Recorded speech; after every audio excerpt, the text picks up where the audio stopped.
E aí, turma, aqui é o JP, e agora a gente vai continuar o nosso estudo de noções básicas aí de química orgânica. A gente já viu que essa química é química que estuda os compostos de carbono, vimos por que o carbono é tão especial, vimos também representação de cadeias, como que a gente dá nome a compostos orgânicos, e agora a gente vai seguir aí com alguns outros detalhes.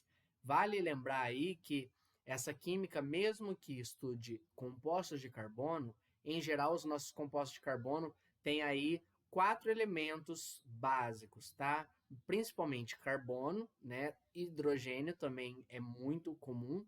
E aí pode aparecer, muito comumente, oxigênio e nitrogênio. Temos alguns outros, mas principalmente aí esses 4. Por isso que a gente fala aí que o que compõe a química orgânica é o CHON, ok? CHON.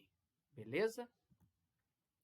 Bom, nos hidrocarbonetos, a gente tinha falado um pouquinho deles no último vídeo aí, falando um pouco da questão da nomenclatura, mas vamos lembrar o que é um hidrocarboneto. Eles são compostos formados apenas por carbono e hidrogênio. Então, tem carbono e hidrogênio, não importa a quantidade, é um hidrocarboneto. Pode ter 200 carbonos, 200 hidrogênios. Tem um átomo que não é nem carbono nem hidrogênio, já deixa de ser hidrocarboneto, ok? A principal fonte desses hidrocarbonetos para a gente é o petróleo, tá? E aí, tanto é que quando a gente pega o petróleo, a gente precisa separar as frações para que a gente possa dar os determinados usos a cada uma das frações. E como que a gente faz essa separação? Usando a chamada destilação fracionada. Para a gente entender um pouquinho como que eu consigo separar, vale a pena a gente entender como que varia ponto de fusão e ponto de ebulição nos hidrocarbonetos. Lembrando que fusão é a passagem de sólido para líquido e ebulição de líquido para gás. De maneira muito geral, mas muito prática. Quanto maior a cadeia carbônica, né, quanto mais carbonos nessa cadeia, maior o ponto de fusão e ebulição. Muito simples, mas muito útil saber disso. Como exemplo, vamos lá.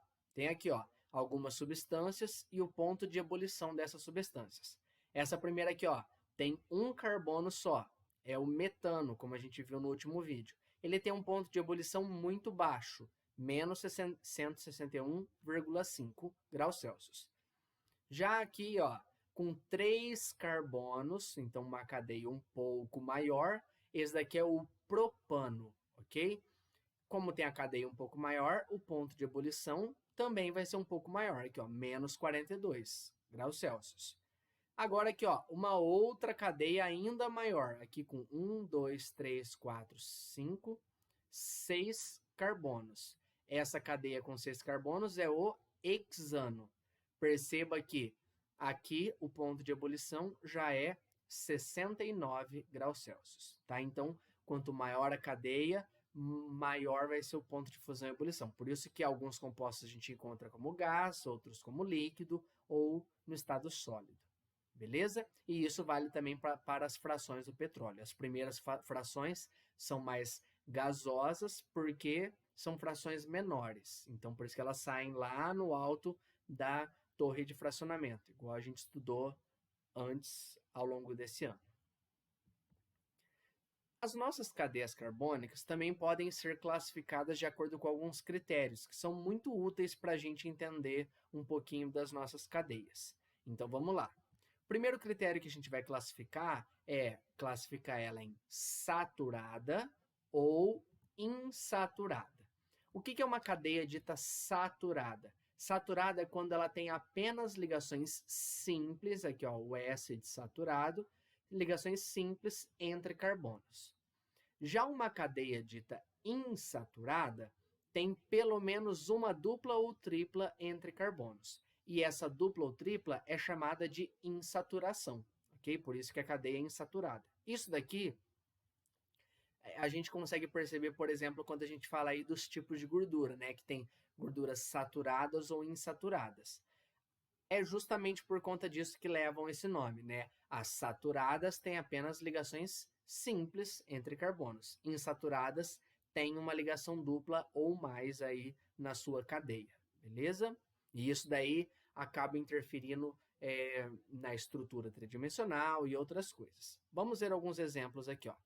3 exemplos para a gente classificar. Primeiro, nesse daqui, entre carbonos, nós temos apenas ligações simples, então ela é uma cadeia saturada.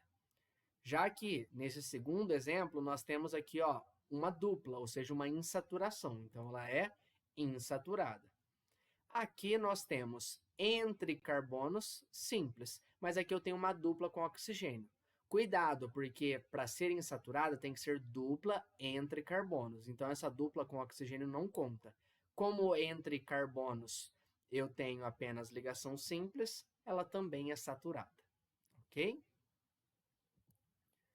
Próximo critério que a gente vai usar para classificar, a gente vai usar 4 critérios. Primeiro, saturada ou insaturada. No próximo, homogênea ou heterogênea. Uma cadeia dita homogênea quando eu tenho apenas carbonos entre carbonos, ou seja, algo homogêneo, algo igual.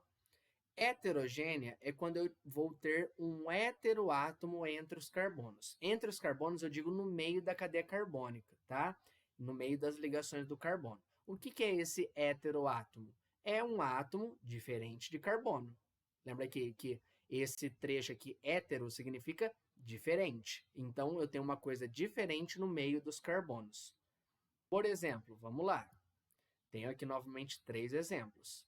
Perceba, aqui ó, entre carbonos eu tenho apenas carbonos. Então, essa cadeia é homogênea. Já aqui, eu tenho, ó, entre carbonos eu tenho um N. Esse N é o meu heteroátomo. Então, essa cadeia é heterogênea. Já nesse último caso, cuidado, porque o oxigênio não está no meio da cadeia carbônica, né? No meio dos carbonos. Ele está no carbono do meio, que são coisas diferentes, tá? É diferente aqui desse caso, desse daqui. O N está no meio aqui da cadeia. Aqui, o oxigênio está ligado nesse carbono, mas entre os carbonos mesmo são só carbonos. Então, essa cadeia aqui também é homogênea. Beleza? Próximo critério agora. Classificar ela em normal ou linear, né? Esses dois termos são equivalentes, tanto faz, que é quando a minha cadeia tem 2 extremos de carbono, ou seja, uma ponta e depois outra ponta, ou também quando ela é ramificada, né? Lembrando aí uma ideia de uma árvore, ou seja, vários ramos. Por quê? Ela vai ter mais de 2 pontas, ou seja, mais de 2 extremos de carbono. Por exemplo, tá aqui. Perceba que, ó, aqui eu começo aqui nessa ponta, termino nessa ponta. São 2 extremos, ela é normal ou linear.